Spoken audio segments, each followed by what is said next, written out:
Cape. In 1788, the first fleet brought convicts to Sydney, and they spent about a year on the water. They stopped at Rio and all sorts of places. Just after that, the Admiralty said, this is how you go to Sydney. We call it the Admiralty route. You leave Britain, you stop at islands in the North Atlantic if you need for fresh water and supplies. West coast of Africa in an emergency, you may stop at islands in the South Atlantic if you need. Then you'll stop at Cape Town. You repair the ship, have a rest, maintain things, get fresh food and water. And the second half of we start the second half of the voyage, which is going to take you 5 to 7 months each way. Then you'll leave Cape Town, come across the Indian Ocean, underneath Australia, underneath what we call Tasmania because they thought they had to, and up to Sydney, 5 to 7 months. Safe, slow and tedious. 825 shiploads of convicts came to Australia over 60 years, and out of 825 only 4 were lost. So it was boring and slow and tiresome, but surprisingly safe and reliable. By 1802, officers going up and down the east coast here noticed occasional long-distance swells on the ocean. And you don't get them with just a few kilometres of water offshore. So they reasoned, maybe there's water through here, maybe this thing we're going around is an island. So George Bass and Matthew Flinders were sent out by the Admiralty in 1802 to have a look. They reported back in 1803 to London that there is water through here, it's navigable, there's a 50-kilometre long hazard to shipping. We've named it after Governor King in Sydney, not that he's a bad fellow. And we've named this point that sticks out on the mainland and is safe and clear all near it. We've named it Cape Otway after one of the Lords of the Admiralty. They said this is a 50-mile wide channel. It's safe and clear except for about a kilometre at each end, at each extremity. And then the Admiralty gave it the name the Eye of the Needle.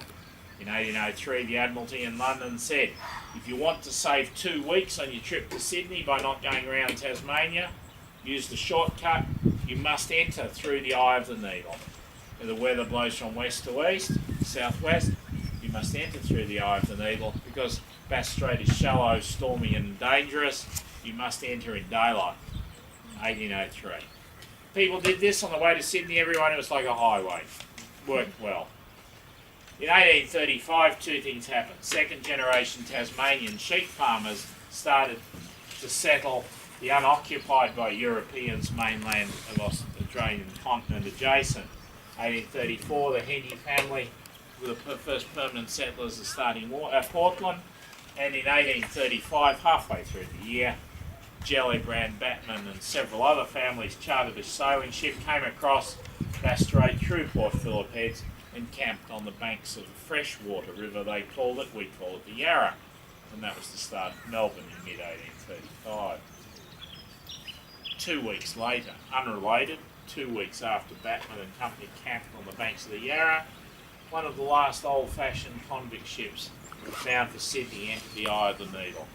The ship was called the Neva.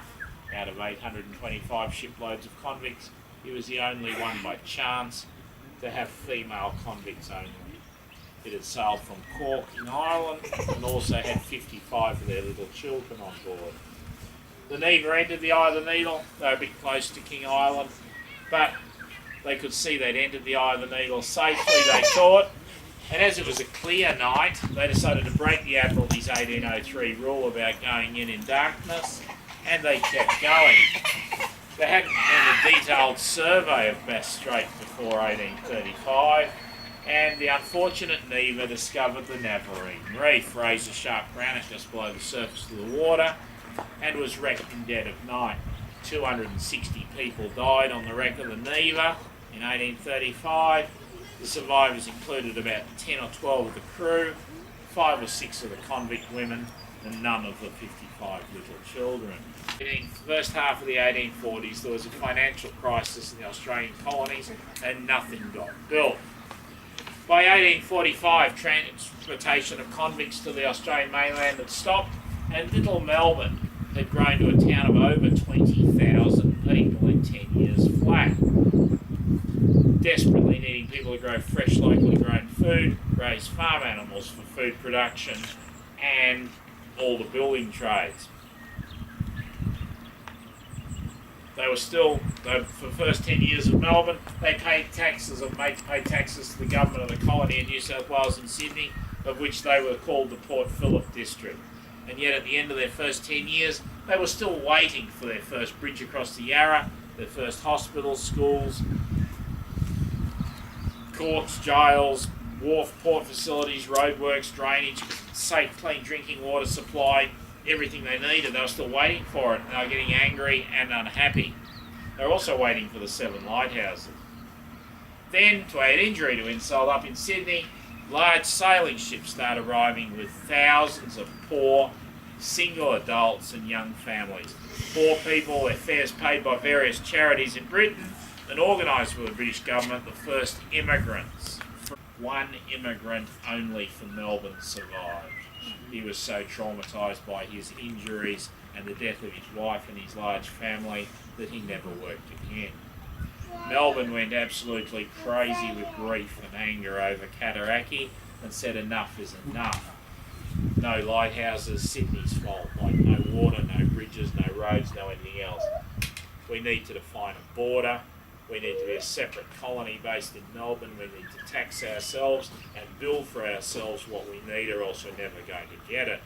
5 years later, the Parliament in Westminster approved their request for the Australian Colonies Bill, and Queen Victoria wrote them a very nice letter saying, if you want to name your new colony based in Melbourne after myself, you may, and good luck to you. So they did, hence Victoria. And joyous separation, as they called it, was celebrated on the 1st of July 1851, and that's why in the older suburbs of Melbourne you still have separation streets, and why along the coast here where there was a survey party with League, you even have Separation Creek to celebrate the event in 1851. However, back in 1846, because of the Cataraqui disaster, Charles Latrobe, our superintendent in Port Phillip, who in 1851 became our first governor, same job, new title, Governor of Victoria, was ordered to build a lighthouse either on King Island to warn shipping or one elsewhere. And he said, oh, wait on, everyone since 1803 has aimed for this theme. It's windswept, low, hard to see and highly dangerous. And it's by shipwreck killed nearly 1,000 people in less than 30 years. And you want me to build a lighthouse there saying danger, stay away. So you aim for something all the way from Cape Town, and then when you get there it says danger, stay away. This is not right. If we were to build a flashing, safety indicating, welcoming lighthouse 50 miles north on this piece of land that sticks out like a lighthouse in a fish pond, and there's a safe straight coast leading straight to our new pilot service at Queenscliff, we build a flashing safety lighthouse there. Even if you get it a bit wrong, you're still 50 miles north of what's killed 1,000 people in 30 years. We'll tell everyone leaving Britain and Cape Town to aim for the flashing lighthouse on Cape Otway. And what's more, the icing on the cake, it's on the mainland, so we've just got to find a way of getting there. We can build it without anyone having to die in a shipwreck in the attempt. They said that's very good if you can do it. So Latrobe himself, he didn't have to, he personally paid for and led 3 expeditions on foot to come down here and investigate the site to get the project started. The first 2 attempts got bogged down in the impenetrable forest and steep country just north of Apollo Bay, and on the 3rd attempt he sought the assistance of the pioneer of the Warrnambool district, and Mr. Allen at Allensford, and the party followed the cliff tops, the beach and the coast, and were the first Europeans to walk the ground here in 1846. Latrobe himself named the hill up there, which when it hasn't got vegetation on it, its shape is very obvious. He named it the Cup and Saucer because it looks like the rim of a coffee cup and a saucer underneath it. But sadly they found it was solid sand as far down as they could dig and bore, so they put survey pegs at the end of the point on the bedrock, and he went back to Melbourne.